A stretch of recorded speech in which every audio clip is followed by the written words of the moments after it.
പ്രിയപ്പെട്ട K S R T സിയുടെ വകുപ്പ് മന്ത്രിയും എം ഡിയും അറിയുവാൻ, നിലവിലെ കെ എസ് ആർ ടി സിയിലെ റീജിയണൽ വർക്ക്ഷോപ്പുകൾ, ഡിപ്പോകൾ, ഈ K S R T C ബസ്സുകൾ പണിയുന്ന എല്ലാ സ്ഥലങ്ങളിലും നിലവിൽ ബ്ലാക്ക് സ്മിത്ത് ഇല്ലാത്ത ഒരവസ്ഥയാണ്.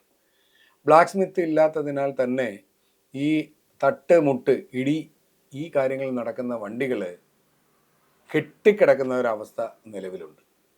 അത് റീജിയണൽ വർക്ക്ഷോപ്പിലാണെങ്കിൽ പോലും വണ്ടികൾ, ഇടിച്ച വണ്ടികൾ പണിയാൻ ആളില്ലാതെ കിടക്കുന്നൊരവസ്ഥ. അപ്പം ബ്ലാക്ക് സ്മിത്തിൻ്റെ ജോലി ബ്ലാക്ക് സ്മിത്തിന് മാത്രമേ ചെയ്യാൻ കഴിയൂ. അപ്പം മെക്കാനിക്കിൻ്റെ ജോലി മെക്കാനിക്കിന് ചെയ്യാം. എന്നാൽ ചില ജോലികൾ അങ്ങോട്ടോ ഇങ്ങോട്ടോ മാറി ചെയ്യാം. എന്നാലും ബ്ലാക്ക് സ്മിത്തിൻ്റെ ജോലി കൃത്യമായും അവർ തന്നെയാണ് അതിൻ്റെ ഷീറ്റ് മെറ്റലും ബ്ലാക്ക് സ്മിത്തും ഒക്കെ സ്കിൽഡ് ഇതിൽ പെടുന്നത് കൊണ്ട് തന്നെ അത് അവർ തന്നെ ചെയ്താൽ അത് കൃത്യമായിരിക്കും, അല്ലെങ്കിൽ അതിൻ്റെ ഷേപ്പ് തന്നെ മാറിപ്പോകുന്ന അവസ്ഥയാണ്. അപ്പോൾ പല ഡിപ്പോകളിലും പല റീജിയണൽ വർക്ക്ഷോപ്പുകളിലും ബ്ലാക്ക് സ്മിത്തിൻ്റെ അഭാവം കൊണ്ട് പണി മുന്നോട്ട് നീങ്ങാൻ പറ്റാത്ത അവസ്ഥയും വാഹനങ്ങൾ കെട്ടിക്കിടക്കുന്ന ഒരു അവസ്ഥയുമാണ് നിലവിലുള്ളത്. കൂടാതെ മെക്കാനിക്കൽ വിഭാഗം ജീവനക്കാർക്ക് കൃത്യമായ ഡ്യൂട്ടി മീൻസ് അവർ ചെയ്യുന്ന വർക്കിനനുസരിച്ചുള്ള ഡ്യൂട്ടിയല്ല, ഇരട്ടി ജോലികളാണ് ഇപ്പോൾ കൊടുത്തുകൊണ്ടിരിക്കുന്നത്. നിലവിൽ പിരിഞ്ഞുപോയ അല്ലെങ്കിൽ പുറത്താക്കിയപ്പെട്ട എംപാനലുകാരെയും കൂടെ ഉൾപ്പെടുത്തിയാൽ ഒരു പക്ഷേ വർക്ക് ലോഡ് കുറയ്ക്കാൻ കഴിയും. വർക്ക് ലോഡ് കുറയ്ക്കുമ്പോൾ തന്നെ കൂടുതൽ ജോലികൾ നമുക്ക് ചെയ്യിപ്പിക്കാൻ കഴിയും. എംപാനൽ വ്യവസ്ഥയിൽ വരുന്ന ആളുകൾക്ക് കുറഞ്ഞ ശമ്പളത്തിൽ അത് ചെയ്യുമ്പോൾ തന്നെ പല ഡിപ്പോകളിലും ഇത്തരം വാഹനങ്ങൾ കെട്ടിക്കിടക്കുന്നത് ഒഴിവാക്കാൻ കഴിയും. എന്നാൽ പല ഡിപ്പോകളിലും രാത്രി ബ്ലാക്ക് സ്മിത്ത് ഇല്ലാത്ത അവസ്ഥയാണ്. നമ്മളുടെ വാഹനങ്ങളെല്ലാം കെ എസ് ആർ ടി സിയുടെ ഗാരേജുകളിൽ വന്നു കയറുന്നത് രാത്രിയും റീജിയണൽ വർക്ക്ഷോപ്പുകളിൽ പകലുമാണ് വന്നു കയറുന്നത്. റീജിയണൽ വർക്ക്ഷോപ്പിലുള്ള ആളുകൾ പകൽ ജോലി ചെയ്യുമ്പോൾ ഡിപ്പോ തലത്തിലുള്ള ആളുകൾ രാത്രിയിൽ ജോലി ചെയ്താൽ മാത്രമേ സംഗതി മെയിൻറ്റെയിൻ ചെയ്ത് പോകും. കാരണം പകൽ സമയങ്ങളിൽ റോഡിലോടുന്ന വാഹനം, നിരത്തിലോടുന്ന വാഹനം രാത്രിയാകുമ്പോൾ മാത്രമേ ഡിപ്പോയിൽ വന്ന് കയറും.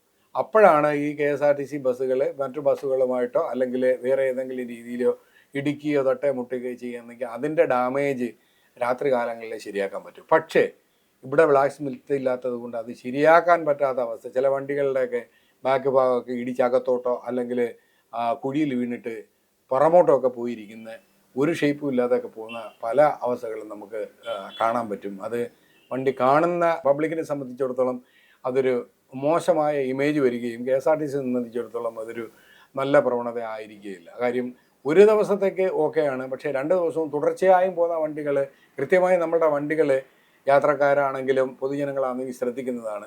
അപ്പോൾ ഇതിൻ്റെയൊക്കെ ഫോട്ടോ ഒക്കെ എടുത്ത് അല്ലെങ്കിൽ വാട്സപ്പിലോ ഫേസ്ബുക്കിലോ ഇട്ട് കഴിഞ്ഞ് കഴിഞ്ഞാൽ അത് ബുദ്ധിമുട്ടാണ്. അപ്പോൾ അതുകൊണ്ട് ബ്ലാക്ക് സ്മിത്തിൻ്റെ ക്ഷാമം പരിഹരിച്ച് നിലവിൽ പെയിൻറ്ററുടെ കാര്യവും പറഞ്ഞൊരു സാർ, നിലവിൽ പെയിൻറ്ററുടെയും ബ്ലാക്ക് സ്മിത്തിൻ്റെയും ക്ഷാമം പരിഹരിച്ചാൽ തന്നെ ഈ കെട്ടിക്കിടക്കുന്ന വണ്ടികൾ ഒഴിവാക്കുകയും അത് റോഡിലെത്തിക്കുകയും നിലവിൽ നമുക്ക് ജീവനക്കാർക്ക് ഡ്യൂട്ടി കൊടുക്കുകയും വരുമാനം ഉണ്ടാക്കാൻ ചെയ്യുകയും കഴിയും. കൂടാതെ ഇത് വളരെ ശക്തമായ താപനില ഉയരുന്ന അവസ്ഥയിലാണ് മുന്നോട്ട് പോയിക്കൊണ്ടിരിക്കുന്നത്.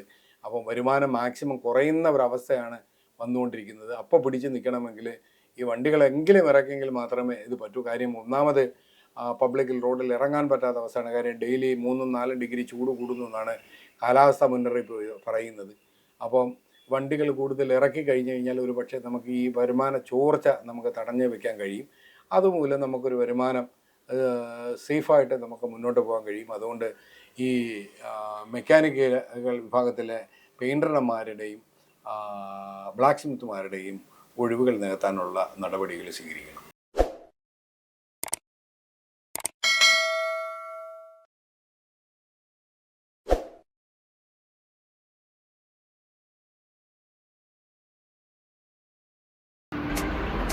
Thank you.